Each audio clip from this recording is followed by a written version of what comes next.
Sjeme. Razmatranje na Evanđelje dana za 10. rujan 2025. godine. Luka 6, 20-26. Autor otac Lorenzo Montecalvo. Jao vama kad vas svi ljudi budu hvalili, kaže Isus gledajući svoje učenike. Koji smisao ove Isusove riječi imaju danas za mene i za tebe? Moram reći da ne shvaćaju svi navedene riječi. Svi mi želimo biti cijenjeni i ljubljeni.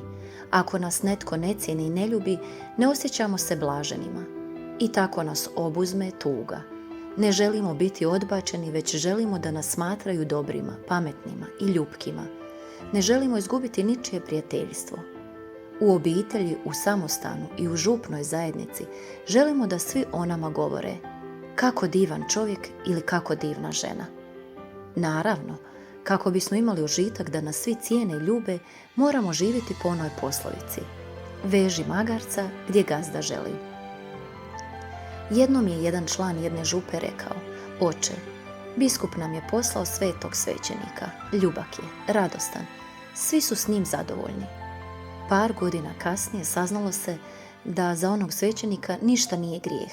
Štoviše, u njegovoj crkvi su razvedeni, parovi koji žive nevjenčano i homoseksualni parovi mogli primiti pričest. Zaručnici su mirno mogli primiti pričest iako ne žive čisto zaručništvo i tako dalje. Ako želimo biti Isusovi prijatelji, ne možemo i ne smijemo reći da kad se treba reći ne. I ne smijemo reći ne kad se treba reći da. Kršćanin nije diplomat. Ne boji se biti progonjen zbog istine. Božji prorok se ljuti pred laži, nepravdom i nemoralom. Prikrivati istinu kako bi nas svi prihvatili znači ubiti evanđeosko blaženstvo u vlastitom srcu. Oče Lorenzo, često mi kažu, ako uvijek govorim istinu, ostajem sam. Koliko sam puta zbog govorenja istine ostao sam? Koliko mi je puta rečeno da sam antipatičan jer sam govorio istinu.